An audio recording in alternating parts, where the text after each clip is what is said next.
Run, river, run, run through the hills. Run, river, run to the sea.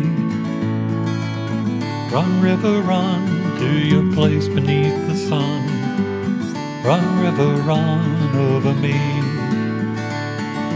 Run through the land, you run through my soul.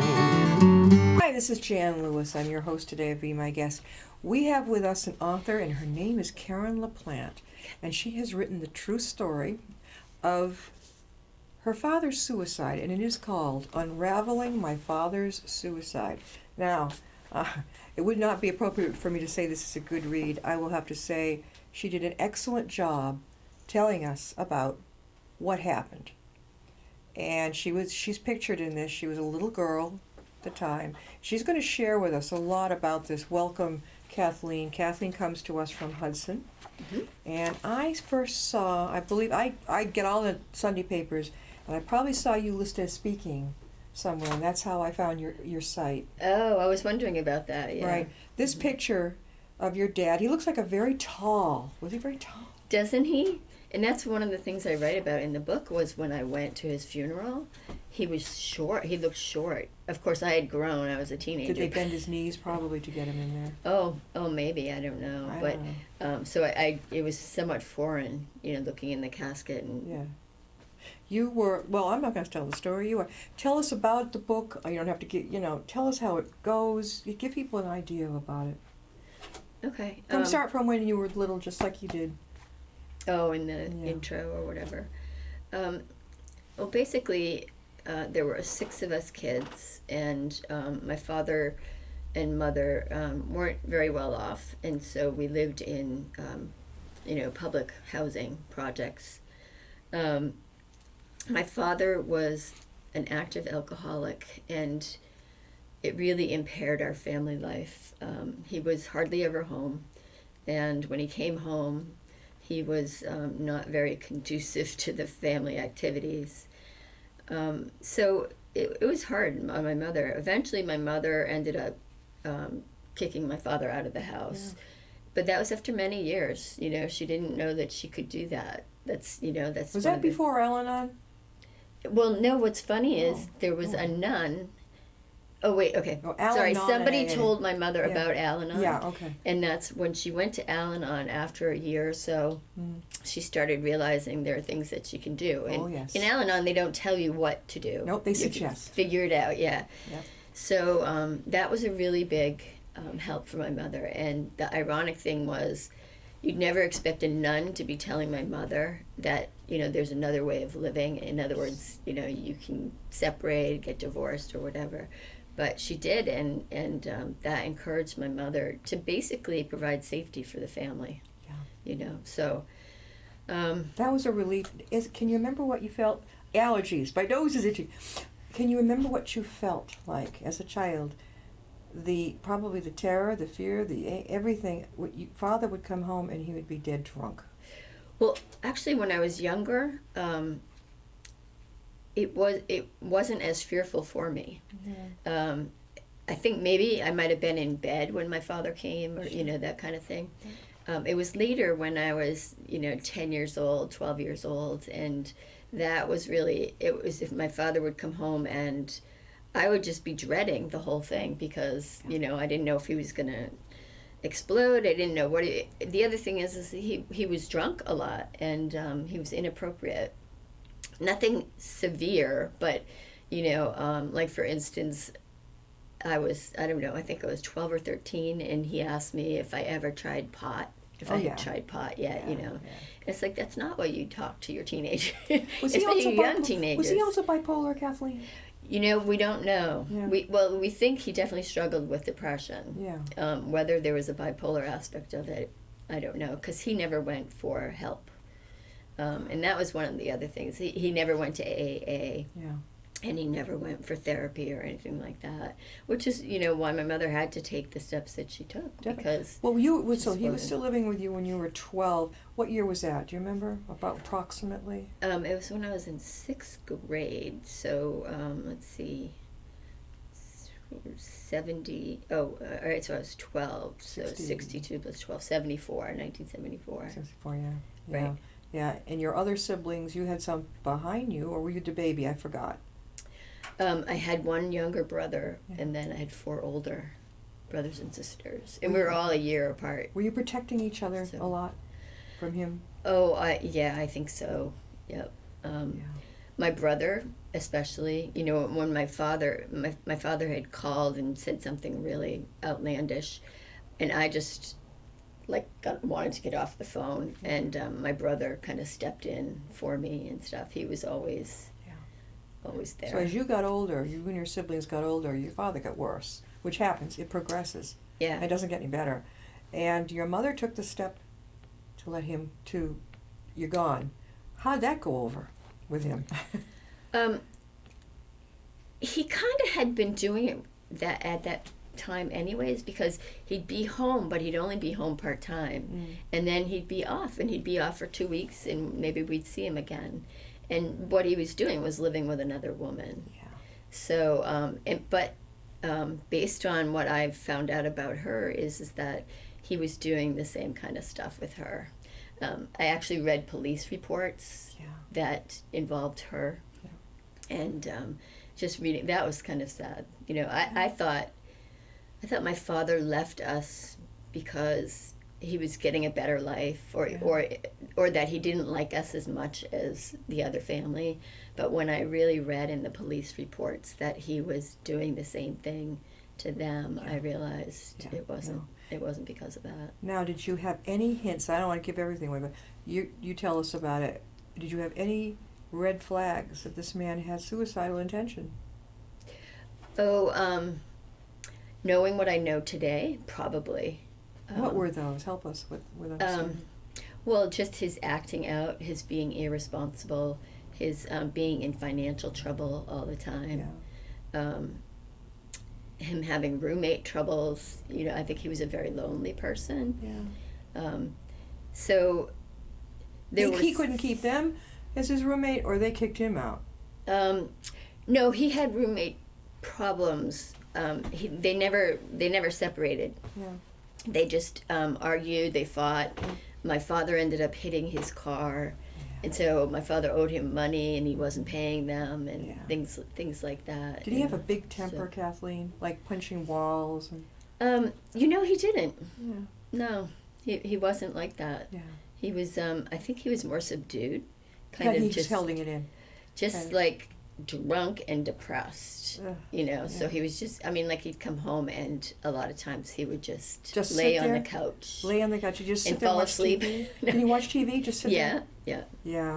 So it was pretty upsetting. So by the time he left, you were how old? Let's see. I think they separated when I was actually 10. Yeah. And so at that point, he had been going in and out of our house and the other house. And so, you know, I was 12, 13. He was still coming back at times. Did your mother have any inkling there was another family involved? Oh, yeah. She was awfully patient, let me tell you. My sister actually stumbled across it. Yeah. She went home with a friend of hers after school. Yeah. And when she got there, my father was there. And there was no connection in terms of you know, our perspective of why he would be there. And so my sister told my mother about it, and then my mother eventually she found out. Yeah. Had you gone to Al-Anon by then? Did she find? Yeah. So she knew enough to detach. Like, this isn't my issue anymore. That's not my baggage. Right. I'm gone. Yes. So she had learned that. So about what age were you when you found out he had killed himself? So this is the other thing I was going to say is I don't know that there was anything that we knew about him being suicidal specifically at that time. By that time I was in college, and I saw even less of him. My brothers and sisters were older. They saw less of him. So we really didn't have an intimate understanding of what was going on in his life, except that we knew that he was probably drinking, and he was probably depressed, and probably just flat out. And my brother went to his apartment after my father had taken his life, and Oh, let's see. Sorry. And he said it was just barren. Barren. Yeah. My father, was in jeans and moccasins. There was the belts that my father hurt himself with. And there was not much other clothes. There were a few other outfits or whatever. And then in the refrigerator, there were only beer and maybe other soft drinks or something. No food. No food. Yeah. When he became drunk, was he liable to, I think I'm getting the gist of this, like when you had that phone call with him, liable to just rant off and really let go and say some pretty cruel things? I think so. He did it to me, obviously, the time that I had shared about.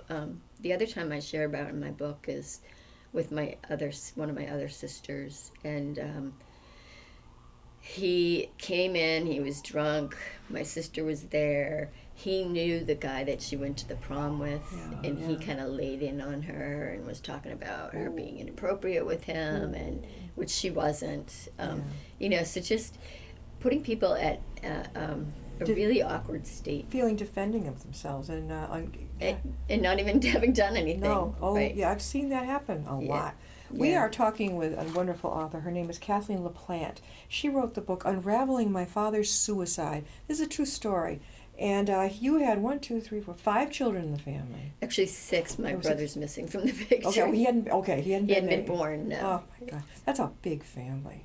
Oh, it is. Oh, yeah. Compared to my little dinky family, we had like 2 here, 2 there. You grew up in Hudson also, did you? No, I actually am from New Hampshire. I grew up in Manchester. In Manchester. Well, we were just sharing that you went to the university. I went to the University of New Hampshire. And I was at Plymouth State, which is part of the university. What did you major in, Kathleen? Chemical engineering. Oh, you're a brain. So when I was flunking math, you were probably really acing it. But I did it. It was a lot of work, What did you do when you left? What was your job? I went to work for a big name company out in Niagara Falls area. Yeah, that's and really I was there for a couple years, and then I had gotten married while I was out there, and we decided to move back to be closer to family. Yeah. So then I eventually worked for digital, and then a couple other things too. But your children? My children are 2 young men, and I love them to pieces. Are they millennials by any chance, in their 20s and 30s? Yes, they are. Oh, isn't it joyful? 20, almost 27, and 25. So yeah, I got one almost 24. Oh, do you? Yeah. Unbelievably strange. They all go out to dinner, right? And they're sitting there with this. No one looks at each other. I know. It's crazy. I know. Do they bug you to text? It feels like an umbilical cord. They bugged me. This was, many years ago. I want to say it was probably 15 years ago. Yeah. I don't know if they were starting. They got a cell phone before I got a cell phone. Oh, definitely. I didn't want one. And they started texting before I started texting. Yeah. And then eventually, and now we text. It's not a... Emailing is fun. I enjoy that a lot. Emailing is fun, but too. I don't need the extra razzmatazz. Mm-hmm. You can call me, you can send me a letter, you can email me. Leave me alone. Let me eat. And they're always going, Yeah. I'll say to and it's in foreign language, too. Yeah, I said to my son, when I took him out to dinner, I'm like, what is that noise? It sounds like a Martian. Oh, this is my phone, man. They take it. It's amazing. So you had 2 or 3 children? I had 2. And unfortunately, they never met my father, because my father had taken his life when I was in college. I wasn't yet married. What year were you in college? I was a junior in college, and I was 21. Yeah. And it happened on my birthday. I don't know if you... What was your birthday? Told you that. What day? The 24th of January. I think my college roommate was the 24th or 26th. Oh my gosh. Yeah, small world. No kidding. Yeah. So, so it was on my birthday. So for me, it was... I tend to take things pretty dramatically anyways. So, but the fact that it was on my birthday, for years, I lived with that. For the first 10 years after he died, my birthday was a mess. I was all upset about him and about it being on my birthday and not having an answer to why did the two happen at the same time. Did you ever think that, how long was he passed before someone found him? Your brother found him, right? Oh, it was, no, my brother didn't find him. I think his roommate found him. His roommate found him. Yeah. And How then the long? police called and called my mother, and my mother then called all of us. How long had he been dead before you got the word? I think it was less than a day. You mean Oh, before someone found him? Yeah, so maybe he did die on your birthday. Maybe. Oh no, he did. He It's did. absolutely, they absolutely know. What, did he drink himself He to death at such an early? He was only what, 40-something, 50? He was 45. That's unheard of nowadays, unless it's an opioid. I know opioids the big thing now, but he was so young. no, yeah, he was 45, and yeah, it was really a shame. He probably was drunk. He was probably been drinking. Yeah. Given his history, we don't How did know your for family sure. take it? Your mom?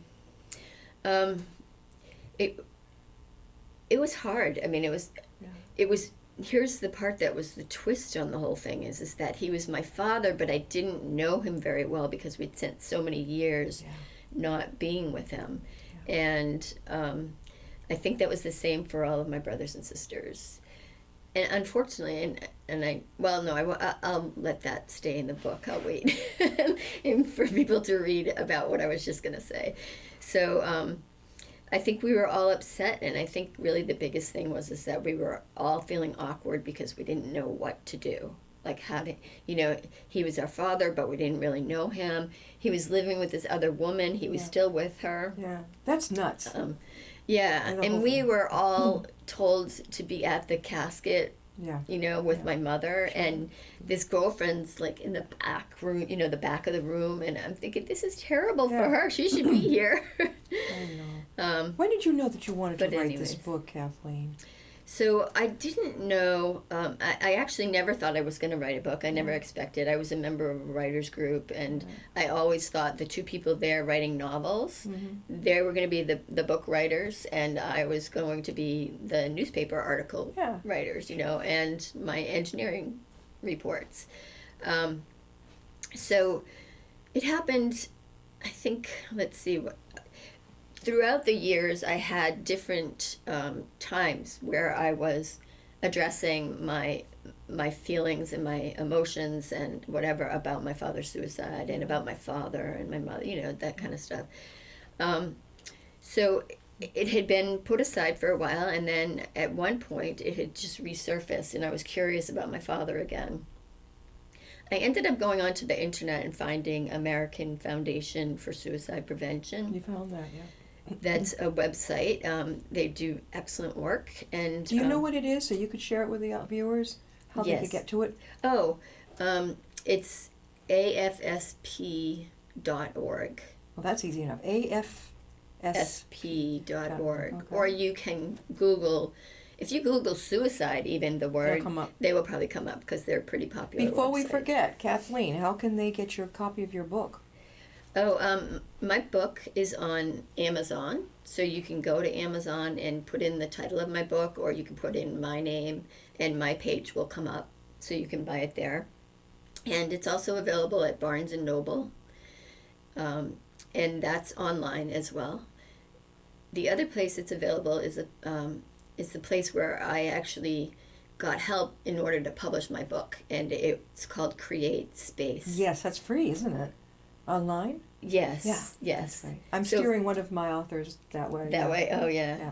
So if you go createspace.com, you can find my book there as well. Did you? And then you can also contact me. Trying to think, when you found this out, you were in college, and it's been a lot of years. It's a process, obviously. Were you able to continue working at your job, or did you have to take time out to just try to recover? I didn't take time out right away. In fact, I went from college to working and several years of engineering. But when I really started delving into this at one point, and then also what was happening was I was getting a divorce. So my family life was kind of in an upheaval. Then I took time off, yeah. Oh, you had a lot on your plate. It was a lot. It was a real lot. And then you finally went back to work.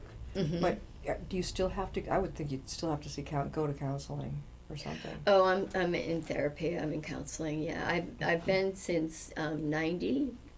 in 91 when my second son was born. Mine was 92, my son. Yeah. There you go. Yeah. So in 91, after he was born, I had postpartum depression, and things were just really challenging for me. So I went to my employee assistance program and asked about what should I do. Yeah. And they They were recommended great. a counselor. Oh, and that's so stuff. good. Yeah. That is so good. And so ever since then, I've actually been in counseling. I need it. It's like, especially single. Yeah. I don't have someone else to bounce things off of as much. Do you have, like, are there any support groups you go to for this? I mean, is it family survivor groups? There must be something. You have to hunt around. There's one I know of in Littleton. It's See a New Sun Foundation. Okay. And they have a yearly annual walk. And they have been really good. They actually focus on schools. So they do high schools and some middle schools. And they will actually go into the schools and talk about suicide. And You'd be good at that, sharing what you went through. Yeah. See, when I'm I listening would be. carefully to you and I'm thinking of a room full of high school students, and maybe one out of or two out of something happened. There was a suicide. It could be father, it could be anybody, and they're struggling. They feel alone. Maybe they don't have that many friends. You would be a gift. Yes. So like for people who have had have other people take their lives while they're in school or whatever, they're called. What are they called? Mental Survivors. Yeah. Suicide survivors. Yeah. So they basically are left behind. They're surviving with the aftermath of the suicide. Right. And so in Littleton, there's high school and middle school. It's been many years, so I don't know what is actually available here. I know there's another adult group in Littleton. And the reason I just mentioned Littleton is because that's the one that I go do their annual walk, so I get to know the people there. Yeah. But are you close enough to be able to pick up, like an Al-Anon, are you close enough to pick up a phone and, share and unload? Do you have that? Well, because I have therapy, Yeah. mostly I do That's that. once a week, right? It's great, but I always love that feeling, God, it's because somebody on the other end of this phone. Well, no, actually, I have a spiritual counselor. Yeah. So, I mean, I have, a medical counselor, and then I have a spiritual counselor, that's great. and that's been once a week. So I've really gone twice a week for many years. Cool. Yeah, I can see we're talking again with Kathleen Laplante, and she is the author of Unraveling My Father's Suicide, True Story. The other thing I just wanted to mention is that the spiritual counselor that I work with, he has been really good in terms of availability and allowing me to call if I need to and things get intense. So important. So really. Yeah. When if you were to talk to people and share some things, I hope the word is not helpful hints. The word is, I don't know, survivor tools to those watching. What would you say? Sort of be gentle on yourself is one. That's not your fault. It's not your fault, and just remind yourself that most likely, probably like 99.9% of the time, people who take their lives by suicide are really not wanting to end their lives. They're really wanting to get rid of the pain that they have. That's what I've been reading. Yeah, and I don't know if I mentioned, but I actually attempted suicide once. No, I didn't know. And I can relate to. I mean, it's definitely about wanting to get rid of the pain and feeling like it's never going to go away. Yeah. It's really challenging. So, it is. So I mean, there's a lot of people out there watching, Kathleen, that you have just helped because you shared what you've been through. How did you come out of that before you did it? Before you actually went through with it? What would you say to somebody who's right on the verge? Oh, okay, because that's, we were talking about. Well, there are suicide hotlines, and if you just Google the word suicide, there are the hotline phone numbers will come up. Yeah. So there's local ones, there's national ones, there's the Samaritans, there's quite a few that are available, and I actually have called them, not when I was suicidal, but when things were just really intense. And that's one of the things to know is that these hotlines, they're not just for people who are actively suicidal and wanting to take their lives. They are for people who know someone else who committed suicide, and they are having a hard time coping with it. It could be people that, what's the other thing? There's a number of different reasons, that can be reasons to use these hotlines, and they want you to use them because they really are serious about, cutting it or nipping it in the bud. So it's very good. Would you call it more of a depression or anxiety or both that you felt? I was struggling more with depression, although there was some grade of anxiety. Just because even with depression, you're kind of thinking in ways that you just don't normally think. Did you ever go in a facility and make use of what they had to offer? You mean like a psychiatric facility? Yes. Yeah. Yep. What did you think of it? I did. I always found it really helpful. Yeah. The one, I shouldn't say I always found it really helpful. There is one that I went to that I just left because... you sensed that it was not for you. Yeah, it just wasn't for me. The woman I didn't feel like was qualified. I thought she was also very insensitive. She was coming more from an AA background, which tends to be a little bit more abrasive. That's a whole different angle on what you've been through. Yeah. So so I would say call the hotline, get online, and just look around. There's actually, I can't remember, the American something of suicidology. Ideology. Suicidology. Suicidology. ID something. Ideology. I think it's suicidology. Anyways, that has a great sheet for people who have had someone else commit suicide and take their lives, and it's very helpful if you can find things like that, and they give you some guidance, of places to call, of things to do for yourself. Even taking care of yourself, little things like going for a walk, taking a bath. Going to a thrift shop, coloring. There you go. Do you like those coloring books? I love coloring. I did it when I was like a teenager. Oh, I love that stuff. How about thrift shops? That would cheer you up.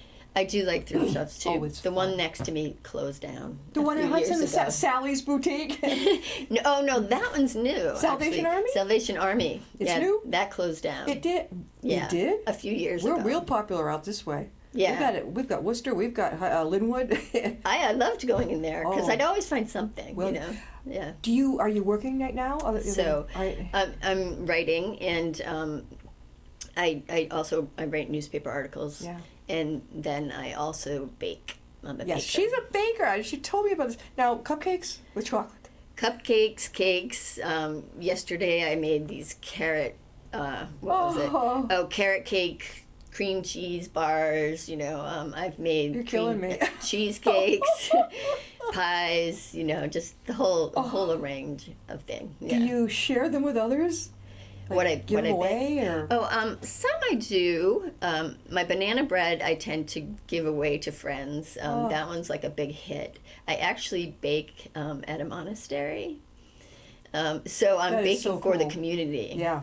You are amazing, Kathleen Laplante. We're going to have to let you go one more time. How can people get your book? How can people get my book? How can they obtain, you get access to it? You can go on Amazon, on Barnes & Noble, put in my name, or put in the name of the book. Let's see, at createspace.com, it's available there, and you can always contact me for an issue. That's fantastic. So, how can they reach you personally, if that would be all right? I have... my email is on my website. Well, first of all, there's my website, which is www. And it's Unraveling My Father's Suicide, all one word, .com. And in there's a Contact Us page. So you can go there. There is, on my business cards, there's telephone numbers, but also I have an email address, which is klaplante, 2, the number 2, at yahoo.com, and it's all lowercase letters. Before we go, So- have you had to deal with, usually it runs in families, have you had to cope with any other family members with the alcoholism? Have I what? I'm Have sorry. you had to cope with any other family members with alcoholism? It tends to run in the family. Yeah, we've had other aunts and uncles that we've suspected on both sides, actually, and even within our family, like among the siblings. Sure. But it's never been conclusive, and it's never been really destructive. So it's hard to say. Well, watch it and too- unless watch it you're too the soon. only one that can identify yourself as an alcoholic. Exactly. Yep. And watch it. You know, So- I know you watch your 2 sons. You know the signs. Yeah. You know, you probably shared with them. You know, it's Russian roulette. It's in the family. You pick it up. You're taking that risk. It could be anybody. It could I be the did- richest man in the world. It doesn't matter. Even I did, like, from when they were young. Yes, We that's talked a about smart thing to do. alcoholism. It is. It's Russian roulette. Nobody knows. You know, it could jump generations. Hmm. It jumps. I also talked about depression. Yeah. And they knew that I had it, and You were so honest, so and that is so good. yeah. I'm so Hopefully. impressed. Kathleen Laplante, we're going to have you back on again. Any books coming up? Okay. Any more books coming? Not yet.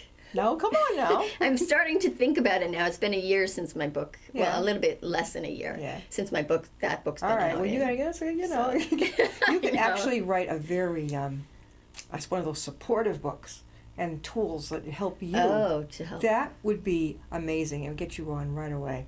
Because what you've said today, I hope anyone listening out there who's struggling with this has listened to Kathleen, because she is really inspirational, and she's been there and she's done that. She's honest and open. Thank you again, Kathleen. Thank you. We'll see you next time. I'll be my guest.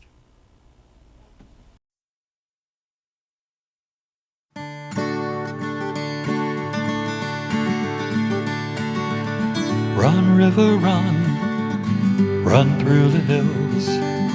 Run, river, run to the sea.